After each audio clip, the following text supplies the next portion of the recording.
және де 85-тегі мына әжелердің түрлерін қарасам, олардың сіздер де байқаған боларсыздар.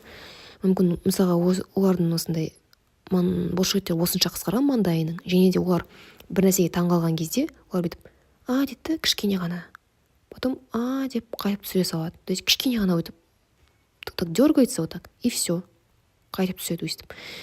Потом олар ұйықтаған кезде де осы маңдайлар өстіп әжіммен жатады өстіп.